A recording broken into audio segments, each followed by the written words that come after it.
welcome to all of you on my YouTube channel once again. Today we are going to deal with the reasons for downward slope of demand curve. Downward slope of demand curve is also known as negative slope. Now first point, income effect. A change in the demand of account of change in the real income resulting from the change in the price of the commodity. Commodity के price में अगर कोई changes आती है तो इससे हमारे real income पे भी असर पड़ता है और हमारे रियल इनकम पे असर पड़ता है तो हमारे डिमांड पे भी असर पड़ता है, डिमांड भी चेंज होता है. Real income refers to the purchasing power of the commodity. Real income क्या है?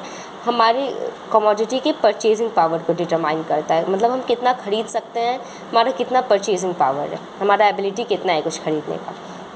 When the price of the commodity falls, consumers real income increases. अगर किसी चीज़ की प्राइस गिरती है, कम होती है तो कंज्यूमर्स का रियल इनकम ज़्यादा हो जाता है. कैसे? With the fall in the price of the commodity, the consumers can either buy a larger amount of that commodity. अगर किसी चीज़ के प्राइस में गिरावट होती है, डिक्रीज़ होता है, तो हम वो ज़्यादा अमाउंट में वही चीज़ खरीद सकते हैं. और he can by same amount of that particular good and can save money for other purpose. या फिर वो कंज्यूमर वो सेम अमाउंट में, सेम क्वांटिटी में वो चीज़ खरीद सकते हैं और अपना कुछ मनी सेव कर सकते हैं, बचा सकते हैं कुछ दूसरे पर्पस के लिए, दूसरे काम के लिए. फॉर एग्जाम्पल देख लेते हैं. Initially the price of mangoes was ₹80 per kg. Now it has decreased to ₹50 per kg. As a result, consumers' real income increased.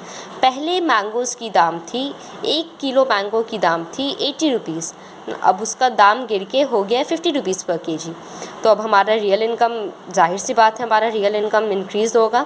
So either he can buy more quantities of mangoes और he can save money for other uses. तो या फिर consumer जो है वो ज़्यादा amount में वो मैंगोज़ खरीद सकता है या फिर वो मनी सेव कर सकता है दूसरे पर्पस के लिए. Substitution effect. The substitution effect is the effect that a change in the relative prices of substitute goods has on the quantity demanded. अगर किसी एक कमोडिटी के प्राइस में कुछ चेंजेस आती है तो उसके सब्सटीट्यूट गुड्स में भी चेंजेस आएगी, उसकी क्वांटिटी में, उसकी सब्सटीट्यूट गुड्स की क्वांटिटी में भी चेंजेस आएगी. For example T and coffee. If the price of T has increase and the price of coffee is same. अगर टी के प्राइस में बढ़ोतरी हुई है, इंक्रीज़ हुई है, तो कॉफ़ी का प्राइस सेम है, कुछ ना डिक्रीज़ हुआ है ना इंक्रीज़ हुआ है, वो सेम है, कांस्टेंट है. So the price of coffee is relatively cheaper in comparison to that of tea. अगर टी की प्राइस इंक्रीज़ हुई है और कॉफ़ी की वैसी ही है तो कॉफ़ी की प्राइस थोड़ी चीपर है, थोड़ी सस्ती है टी के प्राइस से. सो consumers will naturally demand more of coffee.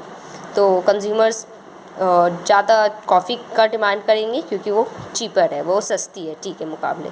Point, increase in the number of consumers. When a fall in the price of the commodity, it will lead to an increase in the quantity demanded by the consumers.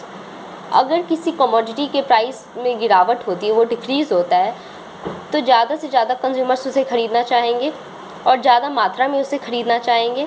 If the price of the commodity is very high, only few rich people can afford it. अगर किसी commodity की price बहुत ज़्यादा है तो कुछ ही अमीर लोग उसे ख़रीद पाएंगे. If the price of the commodity has little decrease, middle class people can also by it. अगर उस कमोडिटी की दाम थोड़ी सी गिर गई है, थोड़ी सी डिक्रीज़ हो गई है, तो मिडिल क्लास पीपल भी उसे ख़रीद सकते हैं. But if the price of the commodity is very decrease, poor people can also by it. और अगर उस कमोडिटी की प्राइस बहुत ज़्यादा गिर जाती है तो पुअर पीपल, गरीब लोग भी उसे खरीद सकते हैं. Hence the number of consumers increase. तो ऐसे ही कंज्यूमर्स की संख्या बढ़ जाती है किसी कमोडिटी के गिरावट में, उसके प्राइस के फॉल में. For example, if the price of apples is ₹50 per kg, only a few consumers can afford it. अगर एप्पल्स की दाम ₹50 पर kg है, 1 kg एप्पल्स ₹50 की है, तो कुछ ही कंज्यूमर्स उसे ख़रीद पाएंगे जो बहुत अमीर हो. But if price falls to ₹25 per kg, a large number of consumers will be able to buy it. और अगर उसकी प्राइस गिर जाती है, डिक्रीज़ हो जाती है, तो ज़्यादा से ज़्यादा कंज्यूमर्स उसे ख़रीद सकते हैं. Point 4. Several uses of a commodity. There are several uses of some commodity. For example paper, milk, electricity etcetera. कुछ ऐसे कमोडिटीज़ भी होते हैं जिनके बहुत सारे यूजेस होते हैं, जैसे पेपर, मिल्क, इलेक्ट्रिसिटी एट्सेट्रा. हमने ये जॉइंट डिमांड में भी पढ़ा था. When the price of such commodities increases, they will be put for some important uses only.